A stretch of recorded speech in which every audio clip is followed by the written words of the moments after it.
'Cause nothing, something comes free. I can't sing that song. I wish Song's Beers on Me, which is a really good song. I wish I Have some non-alcoholics on me. played a musical instrument. It's never too late. I might get into. I wish I Picking up spoke something. another language. It's never too late for that. I kind of want to do that. I'm big into picking up new tips, tricks, habits. Like my brain's just always wanting to learn more. Well, I feel like that'd be such a fun challenge. Like super rewarding when you can do it. Exactly. Like, what if you just jumped into another language mid-sentence in front of Or like- me or anyone? Or like you can get to go to learn a language and then travel to the country and then use it. Yeah, exactly. I would learn Mandarin. You become dangerous real quick. I'd learn Mandarin, I think. Okay. I think I would learn Spanish. Spanish would be a good one too. Yeah. I mean, I know a little bit of Spanish from back in grade school. I mean, we both had. Hola. Yeah. I mean, Me but llamo. my grammar, I guess, would be terrible, which I think that's the toughest part for anyone that learns a new language is proper like grammar. Right, or like Spanglish. Because Spanglish is pretty prevalent down in like Central America. Right. I mean, the future tense, past tense, like that's where it would get really Tricky. confusing. Yeah. But bottom line, it would be nice to pick up some new hobbies and learn. Yeah, but how then to- you got to like think about. But then you got to actually do the work. Well, and spend well, time. yeah, and it's like I run into that every now and then where I used to think about this a lot. I'd be like, oh, and this comes back comparing or like, oh, I'd like to do that, but I'm like, oh, I wish I had a hobby like that, or wish I was learning this, and I came to the realization that's like I only have so much time in a day. Yeah. Like if I don't even want to do that, I don't have the time. Like, what would I replace? You know what I mean? So that's the challenging part because at some point in life you're like, okay, if I'm going to take something new on, I got to replace something. That's why you got to think about ways to automate your life, my friend. Oh, you're jumping in. You're jumping in hot. Bring it You hot. don't need to say that. That's how we lead in naturally. That was good. No. All right, well, welcome to another episode of Unscripted Exchanges. Glad to be here. Episode, what, 32? 3-2, baby. Man, we are producing over here, and I'm loving it. We're cranking them out. We are Good crushing stuff, it. too. Good stuff, too. Real stuff. But I think Hayden just introduced something that's been on his mind. He brought up to me earlier, right when I got here, and he wanted to talk about automation. And I'm going to let you run with that because I got to get my head wrapped around it. Yeah, I think there's a lot of different ways that you could look at automation and a lot of different ways you could look at any type of topic.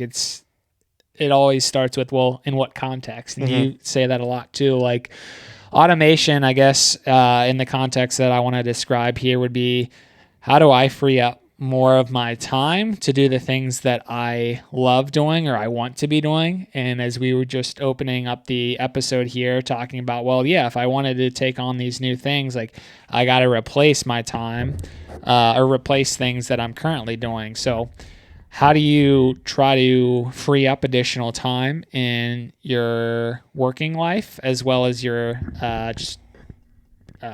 your individual life outside of work? And basically that's where automation comes into play. And the example that I've heard recently is, okay, think about just some monotonous, and I can't speak. Is that even the right? Monotonous. Thank you. I'm adding an M in there when I shouldn't be. Monotonous? It's monotonous. Monotonous. I could spell it for you, but I don't want people to goodness spell check gracious. me. People are going to be like, dude, that guy can't even say that word. Anyhow. Should you be using... That's another topic. Should you be using man. words if you can't spell them? Oh, no. Or say them? Oh, no, that's embarrassing. Anyways, something that's very basic or simple to do and you don't really need to use that much brain power is what I'm trying to describe here. Like, how do you kind of remove that stuff from your day-to-day where you don't even have to use your brain to worry about doing what needs to be done? And the example here would be, okay, you always need toilet paper, and I guess always maybe can be debatable for people that like to use bidets or whatever. I think I said that wrong.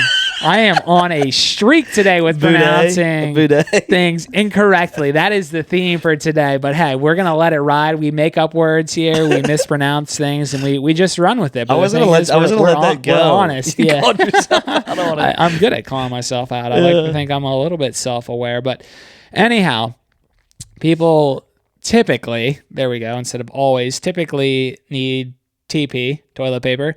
And instead of worrying about having to, make your grocery list and buy that every time and track that down in the aisles, you could literally automate that by buying a subscription where it's like, okay, I'm always using toilet paper every month. I need paper towels. I need cleaner. Like, these are fixed things that you need. And instead of worrying about always having to go out and get those, again, you use a subscription model where it's like, okay, I can replenish these items X, number of times throughout the year, depending on your frequency and what you need, Right. depending on the size of your family, yada, yada, yada. So like, that's a go-to example of like, how do you automate your life and make things easier? And you can definitely do that at a larger scale. And that's not, the only example out there. But again, it goes back to, how do I free up time in my life to do the things that I want to do, whether that's things that help me grow, if that's more time to work on my side hustle, or gives me additional time to focus on my core responsibilities as a business owner, things like that. Well, I think there's a balance, Hayden. I think that's, again, like we like to reuse themes here. If you guys haven't noticed, our listeners, we like to reuse themes, but I think balance is such a reusable theme in every aspect of life and every aspect of professional, spiritual, personal, relational, you name it. Balance is a key factor and a reoccurring theme that needs to be involved. So I think with automation, like you use the TP like example, right? Which you can actually do that on Amazon. Oh, yeah. Yeah, you can they have that tool. Which, and Kroger as well. Okay, maybe. I think they do. I think yeah, you can, because you can do like the order like pick for pickups and stuff like that, or you can send it. Oh yeah. And I think there's like, again, the balance. I wish I could find a better word, but that's the best word to use.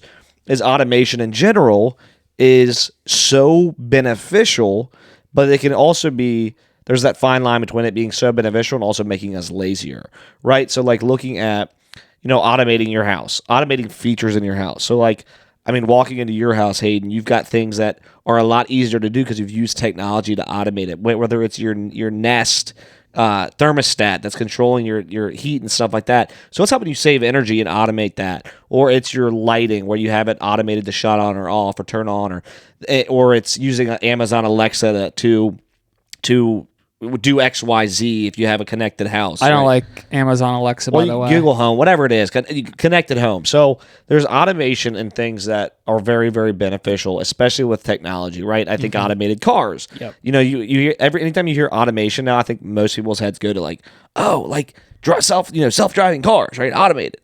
That's great. There's like certain. That's an example. It's an example. It's an example. Yep. But I always lean towards the side of like, again, why are you automating? Why are you doing it? Like, and what is being automated? And I think there's just like that. It's such a like loaded thing, but like there's a lot of benefits to automation, like automating things in your home or automating like to-do lists or scheduling things. Like that's really, really, really nice and can be really beneficial because what it's going to do is clear. We all get in this trap. I'm sure you've been in this trap. I've been in it a lot recently where actually Billy made me think of this, but he talked about content. Shout out to Billy. Shout out Billy Samoa Salibi at Billy Samoa Salibi. Go check him out. He made me think of this when he was talking about batch creation for content. He said, instead of like worrying about every day having to remind myself that I need to create content, right? So it's Tuesday. I need to get something on LinkedIn and Instagram and stuff. Oh, it's Wednesday. I got to do something about this. He would spend that 4 or 5 hours on Sunday and create, or whatever day it is, and create a list of content for the next 2 weeks, 3 weeks, whatever it was, right? And in a way, he is automating by eliminating like a task for himself. Totally. And so the way I look at it is like, recently we've got Ava. I always come back to the family because that's the family and what's going on in my life. And we've got soccer now. So we've got soccer practices during the week. We've got soccer games, which I'm the coach. We've got horseback riding. We've got shows she's going to be doing now on weekends. We've got a 6-month-old daughter. I've got my full-time job. I've got my podcast. I've got projects around the house. I mean, the list could go on. And these are all positive things for me. Like, I'm choosing to like embrace these, right? Ava wants to do this. We're going to do it. Amanda wants to go on a date night. I want to go on a date night. Let's do it. But it's like, okay, all that stuff going on, and instead of trying to like manage it every single day, I'm trying to automate or optimize where I spend that time and where I spend that energy for scheduling stuff. So like recently, which this is simple example, but I started using Siri on my phone when I'm driving. If I get a text or if I have something on my mind I need to remember to do, I'll just hit the speaker button in my car and say, Siri, set a reminder for XYZ. And it adds it to my to-do list. And I've got it set up so it'll automatically remind me or snooze it based off of the time of day. So what I'm doing is I'm actually automating simple tasks like creating a to-do list or adding something to my calendar, and it's making it super easy for me, right? Again, I could even say like grocery stuff. I could totally see myself, like, it sounds like a really good idea. I hadn't thought about it recently, but like, hey, I know we go through a jar of peanut butter once a week. Like, I don't want to remember to do that. Can I just have like Amazon or Kroger send it to my house? Like, that would be super easy. I don't have to worry about it. Yep. Because again, you fall into that trap of like forgetting things or putting things off or like getting so stacked up. And then it's like you got to make decisions. That's the buzzword right there is decisions. Like the human mind can only take in so much information, especially within a given day. And you don't want to exhaust all of your energy trying to think about, okay, well, what decision do I need to make here? What we're describing are things that allow you to not have to worry about making as many decisions because you only have a fixed amount of energy and a fixed amount of time. So instead of worrying about some of the things that, okay, you already know the answer to and you don't have to think about, it's already going to be done for you up front. So that's kind of what we're trying to describe here when we talk about automation. Well, it's that you're spot on. It's the balance. It's the line between like things that you can still have to do, but finding better ways to do them or ways to like speed up the process. Call it automate, call it optimize, interlink the two. Sometimes it's automation, like having a task automatically done for you on a regular basis. That's automated, meaning it's just a recurring thing that's continually going to happen, no thought at all, versus having a tool that automates some of that so it makes it a little bit easier on you. Totally. And I love how you brought up the examples of home automation because I'm big into that. I know. Did you know that I was into home automation? Maybe I've shared that with you. I mean, walking in your house, just the amount of technology you have in this house, I mean, you can kind of put two and two together. Stretch. Yeah. I love the call out with Nest. So yeah, I definitely have some automation going on with how often I'm running my HVAC system. So obviously in the winter time, I need to make sure what's the ideal temperature need to be with the heat. And I want to make sure that thing is not constantly running, but I want to make sure that it's warm so I'm not freezing my ass off. And then in the summertime, I want to make sure that I'm not sweating my ass off because I want to make sure it's cool or reasonable inside the house. So I have a way for Nest to basically keep the temperature of my home at the ideal state based on what I want it to be. And it has some AI to kind of figure out what is ideal for me. And you can even have it so when I'm away from the home, it can, bump up a couple of degrees or decrease a couple of degrees depending on, the time of the year. So that's a great example there that makes your life easier where you don't even have to worry about, okay, what's my thermostat at? And it can find ways to save you money too. And I've definitely saved, I would say, hundreds of dollars over the past couple of years by investing in one of those. And Nest isn't the only brand. There's plenty of other brands out there. So I don't want anyone to be like, well, do I need a Nest? I mean, this is a personal opinion. I'm biased. I think Nest is the best, if not one of the best. I would definitely maybe push you towards that. But again, there are plenty of other options out there. And then other call out with home automation is lighting. Like all of my lights in my home are smart lights. And what I've recently discovered is lighting makes a huge impact on your mood. And I don't think that many people understand that, but it does. And at the same time, it can put you into a state of worry, relaxation, panic, etc., depending on, again, the lighting. Like the temperature of the lighting, too. Yeah, that's exactly what I'm getting at. So, there's harsh lighting or junk lighting. And again, I'm kind of repeating something that I've learned recently. And that's where you've got this bright light shining at you and, your mind's, trying to process, okay, is it day or night. And that's where it becomes more of a problem, is that late at night and you've got all these lights on, your mind's trying to wind down, but you've got these lights on that are super bright, like these fluorescent lights, bright white, as I would say. And your mind's like, okay, is it daytime? Is it not? So it makes it more challenging for your body to understand, okay, it actually is nighttime. So how about I start winding down? And there's chemicals in your brain that help you, slowly unwind for the day. And the more that you're exposed to this quote unquote junk light, the tougher it is for you to kind of wind down at night. So recently I've started changing the temperature of my lighting to help me calm down at night, unwind and relax. And I'm really starting to see a benefit where, okay, the lighting's starting to change here. Like it's representing, okay, it's falling into nighttime here, and it makes me just more at ease, and I'm able to fall asleep faster, which is fantastic. And then on the flip side, in the morning, I have automation where the lights start to creep on, like the sunrise. And it's at the right That's brightness really cool. too. So it helps you get into the right state of mind, and you wake up on the right side of the bed instead of the wrong side of the bed, as people would say. And it's really fascinating learning things like that, all from, automation and lighting. So that's just something else that I wanted to throw out there. I'm wondering too, just what I was thinking of when you're talking about lighting. And this is, I've never researched this. So I'm going to put an asterisk beside it. Asterisks. Oh no. Asterisk. Where's he going? Asterisk. Is that the right word? Yeah. Asterisk. Asterisk. I always mess that word up. But you ever heard of the white coat effect? No. So it's basically when you go to the doctor, it's called that because it's going to the doctor's office. Everybody's stress level goes through the roof. Like no matter who you are, when you walk into a doctor's office because you're being checked out for something, it's not through the roof, but you have higher levels of certain chemicals in your body. Your blood pressure can sometimes spike because of that. Yeah. And you're just going to have more, you're going to be more tense. Yep.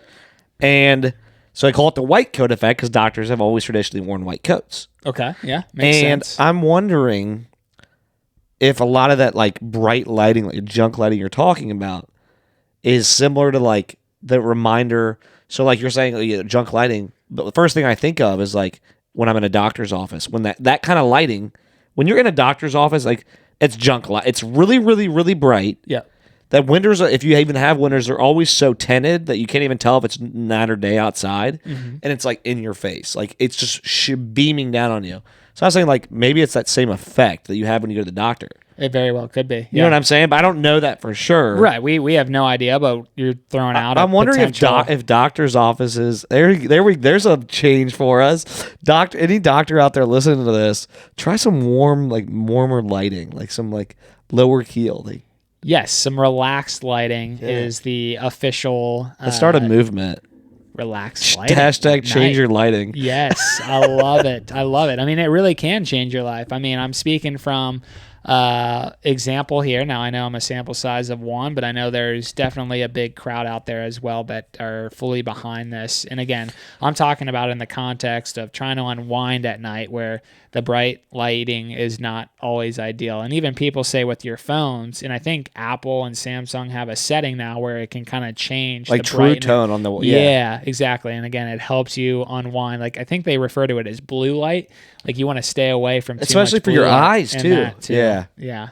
So it's fascinating to uncover and learn things about that. And again, I'm just learning about all this as well. So I'm early on in my my research and how it's impacting me, but I've already started to see some benefits. Well, you know what kind of like irritates me a little bit is the people like the people that are like, well, you're just being lazy.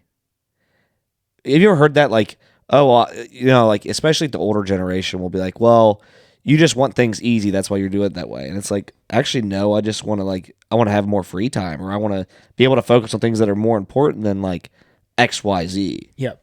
I just think it's a super interesting dynamic. I think that's awesome that you brought that up. I mean, older generations, are sharing their perspective or their experiences. So they expect us to some degree to have the same trials and tribulations. And sometimes that's not going to be the case. Yeah. And that's awesome because that's part of human evolution. Don't you want your kids to have a better life and different experiences than you? Now, to some degree, you want them to share and relate to the same type of experiences and struggles that you had. But there's some things that, you grew up saying, okay, I don't want my kids to have to deal with this. Like, that's called evolution. Mm-hmm. I hear my dad say it all the time, which is like, it's super rewarding to hear it from him. He's always like, he's like a huge adopter of like any new technology. Always has been. Anything that can make his life easier, technology-wise, he's like the first one who wants to get it. So he'll be backing us when we start our big tech company. Oh, yeah. He'll be all over it. He's like, how can we simplify it? How can I simplify it?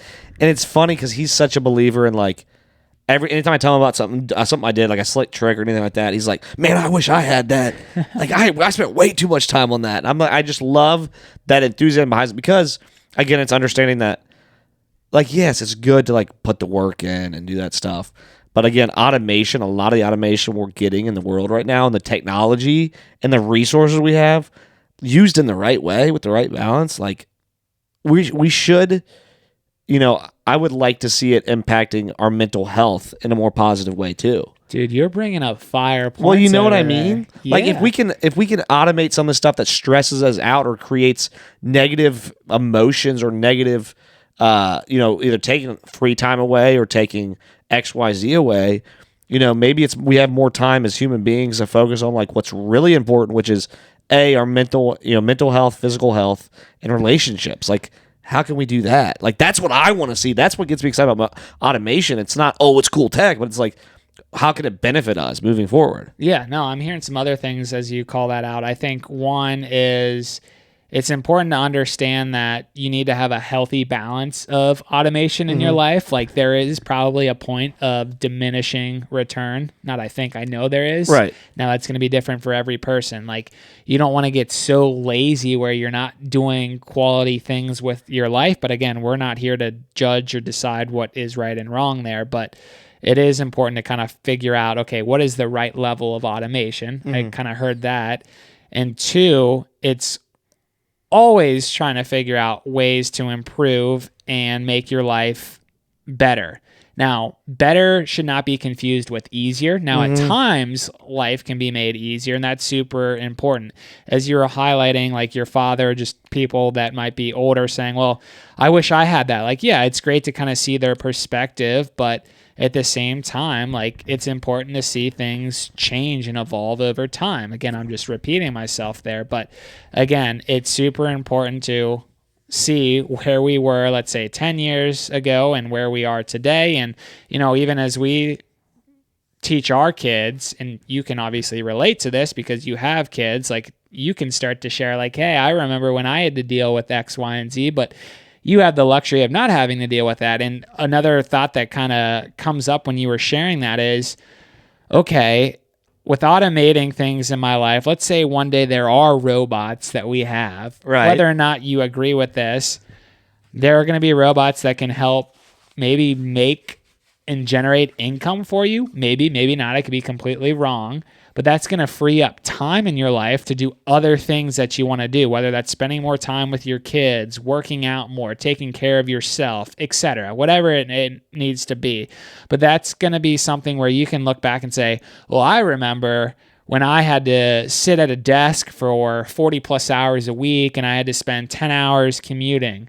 You get to share what pain points that you had to deal with, but then your future kids and your grandchildren won't even really have to think much about. And again, that's like where the generational gaps are and why when people get really frustrated, well, this generation that's 20 years older than me doesn't understand me. Well, they lived in a completely different world. Yeah. I mean, we're in the most fastest changing, most evolutionary age of humankind, like literally ever. Human races, the past 50 years or even 20 years, man. There's been more innovation, more technology, more sustainability, more things happen that are moving than in the past 400 million years, but however old the Earth is. I mean, and it's crazy. So again, it's just interesting. Like there always are those dynamics, and people get frustrated by it. Like, yeah, they did. Completely different world. So they're not going to understand, and you're not going to understand, but you can listen and you can empathize. And another thing I was thinking about too, as we were talking about automation is that I don't know if I told you this, but this is kind of off cusp a little bit. It's a cool story. So Unscripted, as we would say. So I was thinking about like my trip down to Florida recently. We went to a burger place called Gulf Coast Burger Co. And it was rated on a scale of 1 to 10. Sorry to cut you off, but I would say the food was a 9. Oh, that's a high score. I mean, I'm not a critic. Okay, so all right. Forget I asked the question, but everyone's going to ask. Well, yeah, I would say the food's really good. Okay. Pricing was extremely expensive. Okay. I mean, for a burger place, like you go to a burger and you typically like, okay, it's going to be, $9, $10, $11 for a burger and fries, right? Typically. I mean, these burgers were like $22 a piece with fries, like just a lot more. But whatever, neither here nor there. But when we were there, we got in there and we're like, it was seat yourself. So we walk in and we go and we get into this back dining area, which was outside, really neat. Sat down at our table and there's like a little QR code you could scan to get your menu. And I look over to my right and there's these little like robots zooming around. There's like 4 of them. And they have little like faces on them. Yeah. And they've got drink holders and food holders. So we ordered our food and drinks, and a robot wheels up, turns around, and we take our drinks off of it. It says, it goes, "Thank you. We'll be back with your food soon." And then it like drives off. And then like 10 minutes later, another robot comes. Actually 2, because there was like us and another family. Side by side, turn around, like you had to like check your little order on the screen, and then it turned around and let you take your food off. And it was so neat. And it was actually really funny. This one part, there was like 4 of these little robot things in the back area, and there was like they got like confused. So like one of them was coming through the door and another was going this way, and they were like 10 feet apart, and they like were looking at each other, but they weren't moving. Like they just stopped and like after about 5 minutes, this like one worker that was there like comes over and like had to push the one out of the way and like hit a button. Like they were confused. But anyways, that's totally totally rabbit hole. It was really funny. But the automation of that. So it was like literally there was one bartender in this place and there was one person like walking around to like clean tables off. Then there was like 9 little robot things that drove around.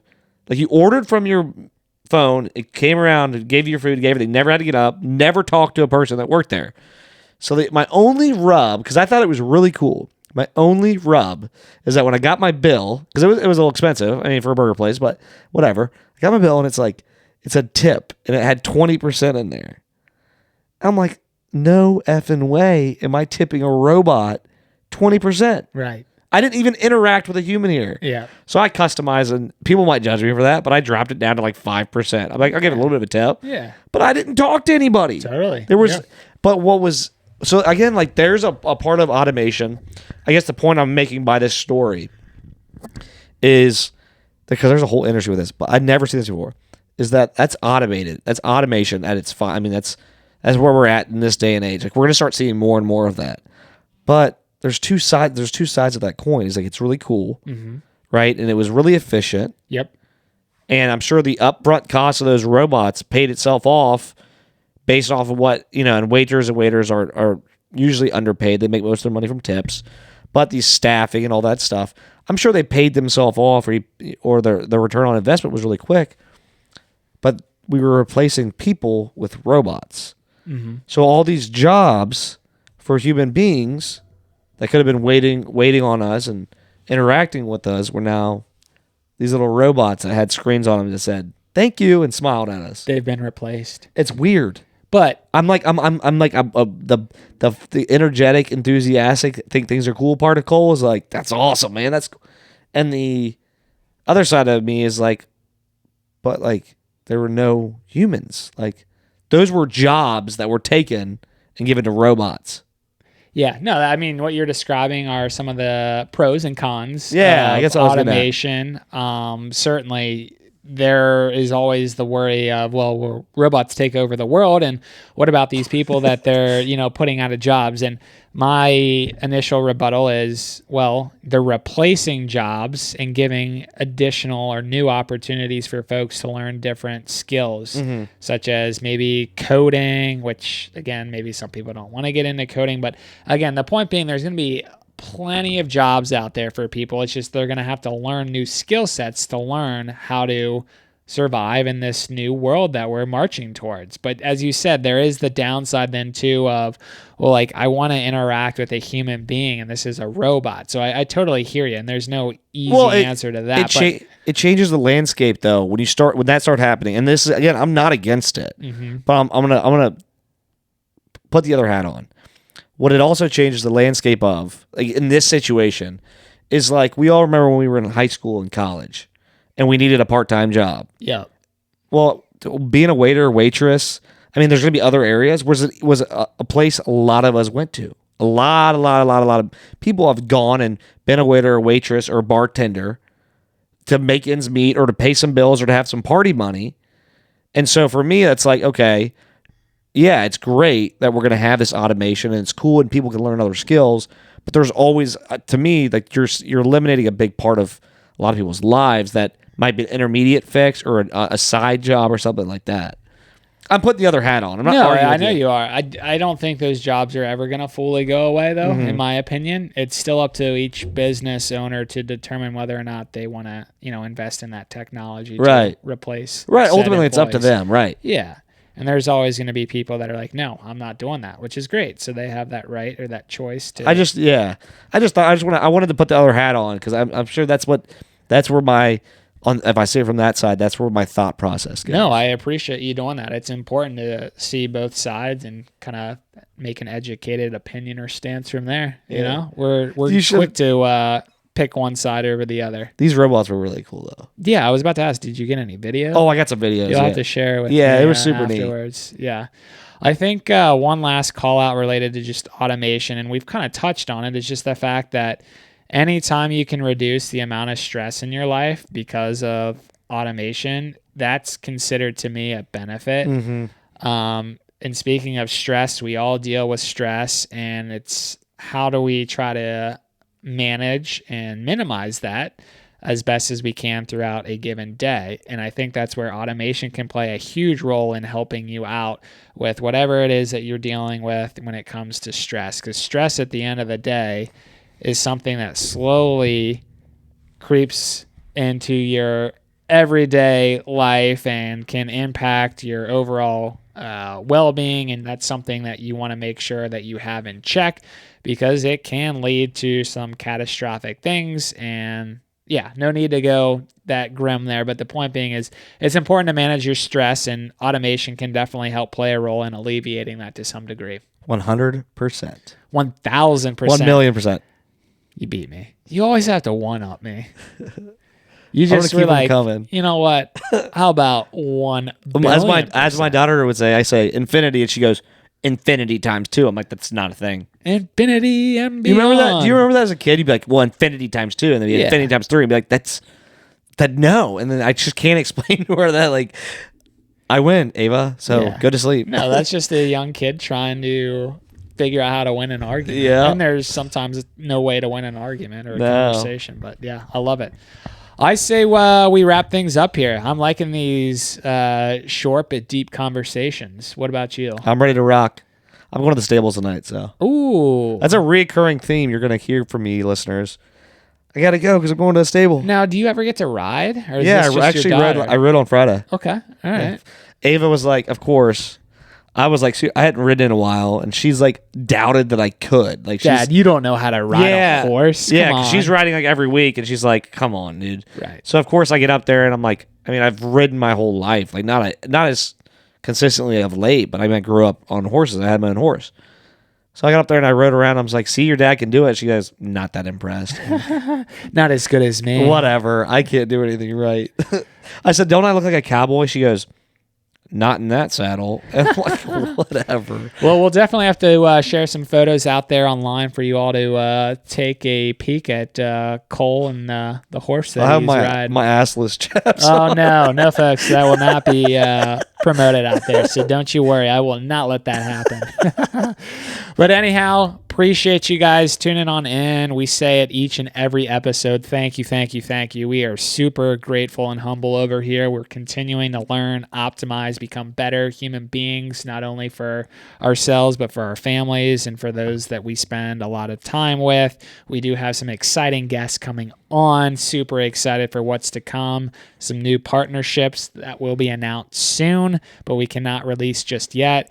Please check out unscriptedexchanges.com if you want to buy some of our old merch drop. We will have a new merch drop coming sometime soon as well. As you can tell, we've got a lot of things moving over here, a lot of momentum, and it's super exciting. Cole, anything else that you would add? I hit the nail on the head. We just appreciate you guys supporting us. Do definitely have, I like to reiterate what you say because you wrapped it up nicely. I had to say something. So we have some. You didn't want to feel left out. No. And we also suck at signing off. Last time I was just like, peace.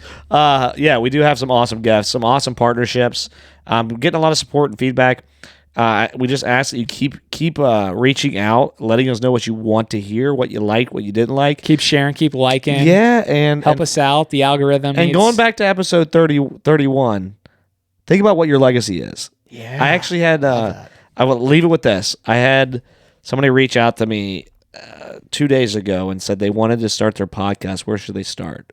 Ooh. And I thought that was so cool because we talk about like being creators, going out and doing stuff. Let's talk about that. Isn't that awesome? Yeah. Let's get into that on another episode. Yeah, I thought that was really neat. It was rewarding. Yeah.